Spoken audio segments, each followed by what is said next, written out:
হরে কৃষ্ণ, জয় নিতাই, জয় গৌর। তো আজকে যে বিষয়ের উপরে আপনাদের সামনে আমি আলোচনা করব সেটি হলো জন্মাষ্টমী ব্রত পালন কিভাবে করবেন এবং জন্মাষ্টমী ব্রত কবে আর পালনের সময় সূচিটা আপনাদের সামনে বলে দিচ্ছি। আর এই ব্রত উপবাস আপনারা নিষ্ঠা সহকারে করবেন কীভাবে সেটির বিষয়ে আলোচনা আজকে হবে। প্রথম থেকে শেষ পর্যন্ত ভিডিওটি আপনারা অবশ্যই দেখবেন। ভক্তিমতী মায়েদের এবং ভক্তিমতী যারা বাবারা আছে এবং সমস্ত যে ভক্তবৃন্দদেরকে আমি স্বাগতম জানাই আমার এই চ্যানেলটিতে ভিডিওগুলি দেখার জন্য। আপনারা ভালোভাবে দেখবেন এবং বিভিন্ন টাইপের যে পাঠগুলো আমি নিয়ে আসি তো সেই পাঠগুলো আপনারা শ্রবণ করবেন এবং কীর্তনগুলো আছে সেগুলো কিন্তু আপনারা দেখবেন এবং শ্রবণ করবেন। তো আজকে যে বিষয়টি সেটি হচ্ছিল জন্মাষ্টমী ব্রতের উপরে। তো ভগবান শ্রীকৃষ্ণ আমাদের এই যে ধরাধামে অর্থাৎ যে আবির্ভূত হয়েছিলেন অধর্মকে বিনাশের জন্য এবং শান্তি যে স্থাপনার জন্য আর কি। তো সেই ভগবান শ্রীকৃষ্ণ তার যে জন্মাষ্টমী ব্রত অর্থাৎ তার যে জন্ম তো আগামী যে অর্থাৎ মঙ্গলবারে আমরা যে পালন করব এই জন্মাষ্টমী ব্রত পালন করব কবে? মঙ্গলবারে। তো তারিখটি আপনাদের সামনে আমি বলেছি 27/8/2024 মঙ্গলবার জন্মাষ্টমী ব্রত। আর বাংলার হচ্ছে 10ই ভাদ্র 1431 সাল। তো 27/8/2024 মঙ্গলবার 27 তারিখে 27/8 এই মাসের অর্থাৎ 27/8/2024 মঙ্গলবার জন্মাষ্টমী ব্রত বাংলার হবে 10ই ভাদ্র 1431 সন। আর যে 28 তারিখ অর্থাৎ যে পালন হবে 28 তারিখে 28/8/2024 বুধবার যে সকাল 9:33 মধ্যে পালন করতে হবে। সকাল 9:33 মধ্যে অর্থাৎ 28 তারিখ 28/8/2024 বুধবার যে সকাল 9:33 মধ্যে পালন করতে হবে এই দিন। আবার এই দিন কিন্তু আবার নন্দ উৎসব, হ্যাঁ এই দিনই নন্দ উৎসব পালিত হয় তো এই পালনের দিন। তো যেহেতু আগামী অর্থাৎ শুক্রবার মানে 30/8/2024 যে সালে আর কি 30 তারিখে আগস্টের। তো এই মাসের 30 তারিখে যেহেতু অন্নদা একাদশী অর্থাৎ 13ই ভাদ্র 1431 সন পড়েছে 13ই ভাদ্র। তো সেই জন্য এই শুক্রবারে যেহেতু অন্নদা একাদশী ব্রত পালন হবে তো সেই জন্য এই ব্রত যেহেতু সকলকে করতে হবে সেই জন্য জন্মাষ্টমীর ব্রতের আগের দিন থেকে অর্থাৎ একদিন আগে মানে সোমবার যে সোমবার থেকে আজ অর্থাৎ এই আজকের দিন থেকে সোমবার আজকের দিনটি সম্পূর্ণভাবে একদম আমিষ বর্জন করতে হবে। যারা যারা আমিষের মধ্যে পর্যায়ে পড়েন তো অনেকে আছেন, সকলে তো নিরামিষ আহার করেন না, আমিষও আছেন। তো যে সমস্ত যারা ভক্তবৃন্দ আছে আমিষ আহার নেন তো তারা কিন্তু এই সোমবার দিন যে একদিন আগে যেহেতু জন্মাষ্টমী ব্রত পালন হবে মঙ্গলবারে সেই জন্য সোমবার দিনটিতে সম্পূর্ণভাবে একদম আমিষ বর্জন করতে হবে। সেটি আপনারা কিন্তু অবশ্যই সেটা করবেন। যারা একাদশী ব্রত পালন করেন সেই একাদশী ব্রত যে পালনের দিন পর্যন্ত অর্থাৎ আগামী শনিবার পর্যন্ত, যেহেতু শুক্রবারে 30/8/2024 সালে যেহেতু অন্নদা একাদশী পড়েছে আর তারপরের দিন শনিবার যে হচ্ছে শনিবারে কিন্তু আপনারা পালন করে নেবেন অর্থাৎ যে 9:32 মধ্যে সকাল পালন কমপ্লিট করে নেবেন আপনারা। 14ই ভাদ্র 1431 সন এই পালনের সময় এবং সূচি বললাম 31/8/2024 সালে পালন করবেন। হ্যাঁ, তো এই পালনের দিন পর্যন্ত জন্মাষ্টমীর দিন আগের থেকে সোমবার থেকে শুরু করে আগামী শনিবার পর্যন্ত কিন্তু নিরামিষ কিন্তু অবশ্যই আহার এখানে করতে হবে। তো আমিষ বর্জন অবশ্যই করবেন, আমিষ আপনারা নেবেন না। যারা যারা জন্মাষ্টমীর ব্রত যে পালন করেন সোমবার থেকে শুরু করে একদম নিরামিষ আহার নেবেন আগামী শনিবার পর্যন্ত, মানে একদম অন্নদা একাদশীর পরদিন পালন পর্যন্ত আর কি। ঠিক আছে, যারা যারা একাদশী ব্রত করেন। আর যেহেতু অনেকে আছেন করেন না, একাদশী ব্রত এখনো শুরু করেননি, তো তাদের উদ্দেশ্যে বলা হচ্ছে আপনারা যদি কেউ এর মধ্যে যদি পর্যায়ে পর যারা আমিষ আহার নেন তাদের মধ্যে যদি কেউ জন্মাষ্টমী ব্রত করে থাকেন অবশ্যই করবেন। অনেকেই করে, বহু লোকে করে, হাজার হাজার লোকে করে। তো তারা কিন্তু একদিন আগে সোমবার থেকে নিরামিষ অবশ্যই আহার নেবেন এবং পরদিন নিষ্ঠা সহকারে ব্রত পালন করবেন ভগবানের শ্রীকৃষ্ণ জন্মাষ্টমী ব্রত। এবং পরের দিন যেহেতু নন্দ উৎসব, এবং পরের দিনে কিন্তু পালন করবেন যে সকাল 9:33 মধ্যে পালন করে নেবেন। তারপর থেকে আপনারা যদি একাদশী কেউ না করে থাকে তাহলে আপনাদের রুচিসম্মত সেই খাবারগুলো আপনারা কিন্তু যে নিতে পারেন। যাই হোক, শাস্ত্রের মতে যারা এই ব্রত পালন করবেন তো অবশ্যই আপনারা নিষ্ঠা সহকারে করবেন। আর সোমবার দিনটিতে যে আপনারা কিন্তু সংকল্প করে নেবেন ভগবানের কাছে যে ভগবান, আমি জন্মাষ্টমীর ব্রত উপবাস যেন নিষ্ঠা সহকারে পালন করতে পারি, আমাকে শক্তি দিন, ক্ষমতা দিন, আর আমি যেন আপনার কৃপা লাভ করতে পারি, তো আপনাকে যেন আমি প্রসন্ন করতে পারি। এইভাবে নিষ্ঠা সহকারে আপনারা সংকল্প করে নেবেন এবং পরদিন মঙ্গলবারে কিন্তু আপনাদেরকে এই ব্রত উপবাস মানে পালন করতে হবে নিষ্ঠা সহকারে। তো ভগবানকে জন্মাষ্টমীর দিন যে তার সবচাইতে যেহেতু যে প্রিয় তুলসী পত্র, সেই তুলসী পত্র ভগবানের চরণে আপনাদেরকে নিবেদন করতে হবে এবং তাকে অবশ্যই তুলসী পত্র দিয়ে অবশ্যই তাকে নিবেদন করবেন, ভগবান খুবই প্রসন্ন হবে।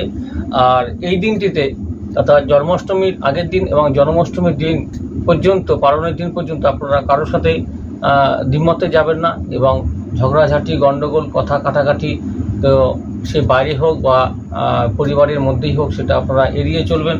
যতটা ভালোভাবে আপনারা একদম সংযতভাবে থাকবেন এবং সেই সুস্থ মস্তিষ্ক নিয়ে আপনারা কিন্তু একদম ঠান্ডা মাথায় খুব সুন্দর করে যে এই উপবাস ব্রতটি পালন করবেন। সবচেয়ে বড় ব্যাপার যে এই দিনটিতে আমরা সকলে যেন যে ভগবানের নাম সংকীর্তন বেশি বেশি করে করতে পারি। যারা জপমালা জপ করেন তাদের জন্য বলছি, আপনারা অবশ্যই জপমালা 16 মালা তো নেবেনই, করবেনই। আর হচ্ছে যাদের অসুস্থতা শরীর আছে, যারা ওষুধ নেন, ওষুধ অবশ্যই নিতে হবে। ওষুধের কোনো এখানে যে নিষেধাজ্ঞা নেই, এখানে ওষুধ ছাড়া তো মানুষ চলতে পারবে না, ভগবানের তো কৃপা থাকবেই। ওষুধ নেবেন আপনারা, অসুবিধা নেই। ওষুধের পরে আপনারা কিন্তু সেই যে ব্রত উপবাস ভালোভাবে পালন করতে পারবেন। আর এখানে আপনারা উপবাসের দিন যেহেতু যে জন্মাষ্টমী ব্রত মানব জীবনে আমাদের জন্মগ্রহণ করলে অবশ্যই করতে হয় 3 বার, তো যাই হোক আপনারা সকলেই করবেন। আর কাঁচা ফল এবং যেমন কাজু বাদাম, কিশমিশ, এই সমস্ত প্রসাদ আপনারা কিন্তু নিবেদন করে আপনারা কিন্তু গ্রহণ করতে পারবেন জন্মাষ্টমীর দিন। ভালোভাবে আপনারা উপবাস পালন করুন।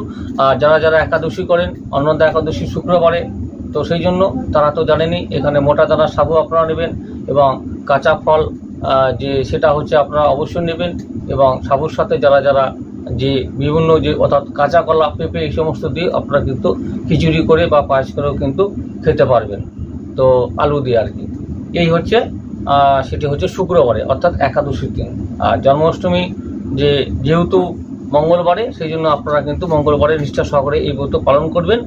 আর এই জন্মাষ্টমীর দিন সবচেয়ে বড় ব্যাপার হচ্ছে বেশি বেশি করে যারা এখানে বাড়িতে ঘরে বসে শ্রীমদ্ ভগবত যথাযথ পাঠ করতে পারবেন অবশ্যই করবেন, যদি না করতে পারেন অবশ্যই শ্রবণ করবেন। আমি তো পাঠ দিয়ে থাকি, সেগুলো শ্রবণ করবেন। এছাড়াও অনেক যে বক্তা আছে যারা এখানে পাঠ এখানে দিয়ে যায়, ইউটিউব খুলবেন, এখন ফেসবুক খুলবেন, সেখানে কিন্তু পাঠ প্রচুর পেয়ে যাবেন। সেই সমস্ত পাঠগুলো আপনারা কান দিয়ে শ্রবণ করবেন, তাহলে কিন্তু একই ফললাভ পাবেন।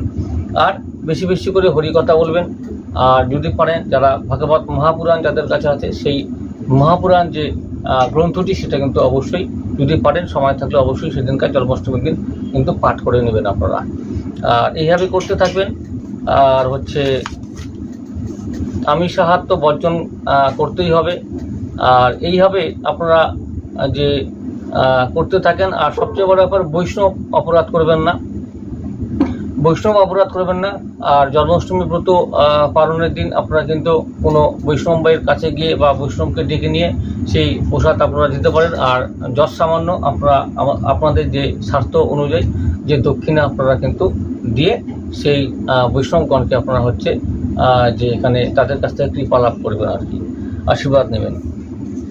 আর বৈষ্ণব অপরাধ অবশ্যই করবেন না এই দিনটিতে, কোনো যেন কারোর সাথে এরকম দ্বিমত না হয়, অপরাধ করবেন না।